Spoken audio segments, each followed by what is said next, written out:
Assalamu alaikum students, Bismillahirrahmanirrahim. Today we are going to study the Mother and the Fort by Ali Mazrui story है ये। इसकी आज English summary करनी है। It is a semi detective story, मतलब यानी जिसमें कोई ना कोई तजस्सुस रह जाता है, यानी कोई ऐसी मिस्ट्री रह जाती है जो कि अनसॉल्व रहती है। It tells about an old mother Mwana Safiya. ये कहानी जो है ना, मुवाना सफ़िया एक बूढ़ी माँ के बारे में है, who lived in Mombasa Kenya, जो कि मोम्बासा कीनिया में रहती है। The story also tells about the life of Abu Bakr. Story में जो है ना अबू बकर की ज़िंदगी के बारे में बताया गया है। The son of the lady, जो कि उस खातून का बेटा होता है, who has at first a bad man, जो कि शुरू में जो है एक बुरा आदमी होता है, and later on he became a nice person, लेकिन बाद में एक अच्छा आदमी बन जाता है। The story describe the reason of change in about, इधर अबू आएगा यहाँ पे, इन अबू बकर्स लाइफ। स्टोरी में जो है ना वो उसमें अबू बकर की ज़िंदगी में जो आने वाली तब्दीलियाँ थी ना, कि किस तरह से वो एक बुरे से अच्छा इंसान बन गया था, वो बताई गई हैं। Once the narrator was going, यहाँ पे गोइंग आएगा, ऑन अ रोड टू, ये फोर्ट के स्पेलिंग भी आपने ठीक करने हैं, फोर्ट जेसस। कि एक दफ़ा जो नरेटर है ना कहानी का, वो एक सड़क पर जा रहा था, Fort Jesus opening as a museum, जिसको एक म्यूज़ियम बना दिया गया था। ही सा एन एक्सीडेंट, उसने एक रास्ते में एक हादसा देखा। An old woman fell down without any evident reason, बगैर किसी वजह के, जो किसी को भी नहीं पता था कि क्या इसके साथ, बूढ़ी औरत के साथ मसला है, वहाँ पे गिरती है और बेहोश हो जाती है। Later she came on to her senses, बाद में जब उसको होश आता है, एंड स्पोक, वो बोलती है, the mosque take me, the mosque, मस्जिद, मुझे मस्जिद ले जाओ, मुझे मस्जिद ले जाओ। एंड डाइड, और वहीं पे उसकी मौत हो जाती है। Nobody could understand the meaning of her last word, अब किसी को भी उसके आखिरी अल्फाज की समझ नहीं आती। The narrator and his friends Aziz tell the whole story to the police. अब नरेटर और उसके जो दोस्त उसके साथ होते हैं ना, उसका दोस्त अजीज़ होता है उसके साथ, ये सारी कहानी ना पुलिस को बताते हैं किस तरह से इस औरत की मौत हुई है। The police inquired but could not solve the mystery. Police भी बड़ी कोशिश करती है, बड़ी इन्वेस्टिगेशन करती है, लेकिन वो भी इस मसले का हल नहीं जो है ना देख पाती। देयर वर टू क्वेश्चंस, अब वहाँ पे दो सवाल उठ रहे थे। Why was she going all alone at the age of 90, कि वो 90 साल की उम्र में मस्जिद में अकेली क्यों जा रही थी। And which mosque she intends to go, और कौन सी मस्जिद थी वो जिसमें वो जाना चाहती थी। The police called all the mosque in the locality and made inquiries and did not know any significant reason. तो वो वहाँ के जो जितनी भी आसपास के मसाजिद होती है ना, वहाँ के जो है लोगों को इकट्ठा करते हैं, वहाँ के जो लोकल पर्सन होते हैं उनसे जो है इन्फॉर्मेशन लेते हैं, लेकिन कोई भी उनकी मिस्ट्री को सॉल्व नहीं कर पाता। पुलिस यूनाइटेड दैट टू हिजरीज, अब पुलिस को ना टू हिजरीज मिलती हैं, हिजरीज मिलती हैं। हिजरीज तो वो होती हैं जो गले में अक्सर वो आपने देखा होगा अहले तोशी वगैरह, या वो लॉकेट से नहीं पहन लेते, नाम उस पर लिखे हुए होते हैं। तो इसी तरह के जो है ना उसने एक लॉकेट पहना होता है, tied with the arm of lady, मतलब उसने जो है ना वो बाजू पे पहना होता है ब्रेसलेट के फॉर्म में, यानी ये जो ये वर्ड है ना हाइजिस, ये ज्वेलरी के फॉर्म है।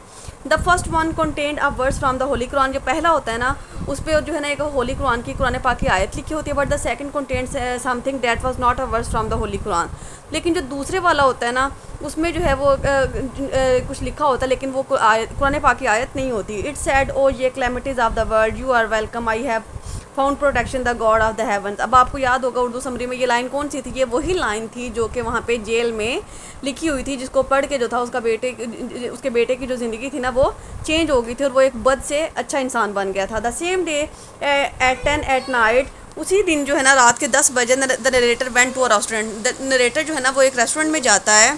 A visitor at the restaurant Salim told the narrator that a 90-year-old lady asked him the way of Fort Jesus as she wanted to go there for some reason।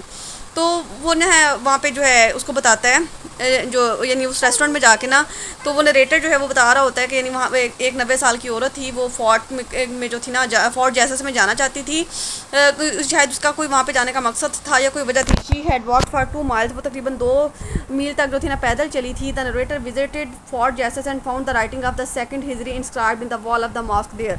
अब writer जब वो यानी वो वहाँ पे जाता है ना फोर्ट जेसस में, तो वहाँ पे उसको वही वाली आयत वो जो है ना जो उसके वही वाली लाइन जो कि उसकी हिरजी में होती है ना, वो वहाँ पे उसको लिखी हुई मिल जाती है मस्जिद की दीवार पे। He try to understand the mystery story, अब उसको जो है ना वो कहानी की समझ आना शुरू हो जाती है। 3 days later he visited the an old women of 70 years Mwana Saada. अब जो है ना 3 दिन के बाद जो है ना मवाना सादा एक जो है ना 70 साल की बूढ़ी औरत होती है, उससे मिलने के लिए जाता है। She was a daughter of the old deceased lady. अब वो मवाना सफ़िया जो फोत हो गई होती है ना उसकी बेटी होती है Mawana Sadia. She lived in a poor house, वो बहुत ही गरीब से घर में रह रही होती है। She told the narrator that she had gone to her neighbourhood on the day in her absence. तो उसने वो उसको बताती है कि यानी वो अपने माँ की जो थी ना गैर मौजूदगी की हालत में जो थी ना वहाँ पे अपने हमसायों को घर उसका पूछने के लिए गई थी। Her mother went outside without even telling her, कि उसकी माँ उसको बगैर बताए जो है कहाँ चली गई। She told the narrator all the story of her mother, उसने अपनी सारी कहानी जो थी ना अपनी माँ की वो नरेटर को बताती है। When the slaves were set free by the government the family started deteriorating, कि यानी जब यानी वहाँ पे उनके कीनिया में ये रूल चला था ना कि ग़ुलामों को जो है आज़ाद कर दिया जाए, गवर्नमेंट ने ये रूल बनाया था, तो उनकी फैमिली जो थी जवाल की तरफ जाना शुरू हो गई थी। बवाना मसूद जो कि वो औरत का शोहर होता है और सादिया का बाप होता है, वेंट डाउन एंड डाउन, यानी वो उनको जो थे ना जवाल पजीर होते जा रहे थे, दिन ब दिन करीब होते जा रहे थे। Umar a freed slave came to him with an offer to partnership, Umar जो कि उसका एक गुलाम था ना आज़ाद किया वो गुलाम, वो उसके पास आता है और कहता है कि मुझसे पार्टनरशिप कर लो। But Bwana Said Bwana Masud rejected his offer, लेकिन बवाना जो है ना वो उसकी इस ऑफ़र को रिजेक्ट कर देता है। Abu Bakr the son of Mwana Safiya was born into the poverty of the family, Abu Bakr जो कि उसका बेटा होता है ना मवाना सफ़िया का, वो बहुत ही गुर्बत में जो है ना पैदा हुआ होता है। When she was hardly 10 complaint started coming here, जब वो 10 साल का ही होता है तो उसकी रोज़ कोई ना कोई जो थी ना वो शिकायतें जो है आना शुरू हो जाती हैं। At the age of 21 Abu Bakr had already spend 4 year in jail at Fort Jesus, तो 21 साल की उम्र में जो थी ना उसके बेटे अबू बकर ने 4 साल जो थी वो जेल काटी थी फोर्ट जेसस में। But at 45 he was respected and change, लेकिन जब 40 साल उसकी उम्र हुई थी ना तो वो एक बहुत ही जो है ना काबिल एहतराम और एक बदला हुआ एक अच्छा इंसान बन गया था। Abu Bakr surprisingly got an early release for good conduct, यानी जब वो रिहा होता ना तो वो एक अच्छा इंसान बन चुका था। ही वॉज चेंज मैन, वो एक मुकम्मल बदला हुआ आदमी था। He told his mother that he would pass his life as a good man, तो उसने अपनी माँ को बताया था कि यानी अब जो है ना वो एक अच्छा आदमी बन के अपनी ज़िंदगी गुजारेगा। Mawana Safiya was please, Mawana Safiya जो थी बहुत ज़्यादा खुश थी। But he got TB and later on died, लेकिन उसको जो था ट्यूबरक्लोसिस हो गया था और उसकी डेथ हो गई थी।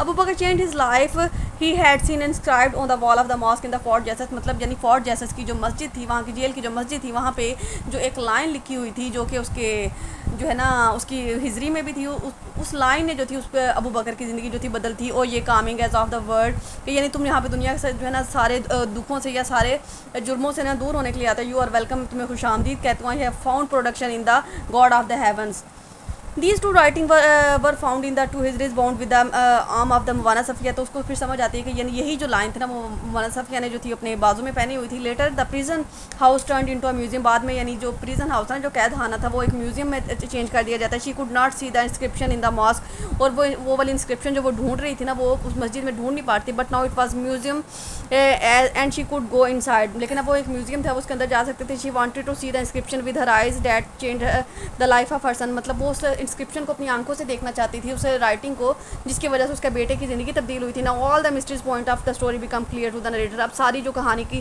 के तजस्सुस होते हैं ना वो ख़त्म हो जाते हैं और सारी जो स्टोरी है ना वो नरेटर को भी समझ आ जाती है और हमें भी समझ आ जाती है। उम्मीद है कि आपको भी समझ आ गई होगी। टेक केयर, अल्लाह हाफिज़।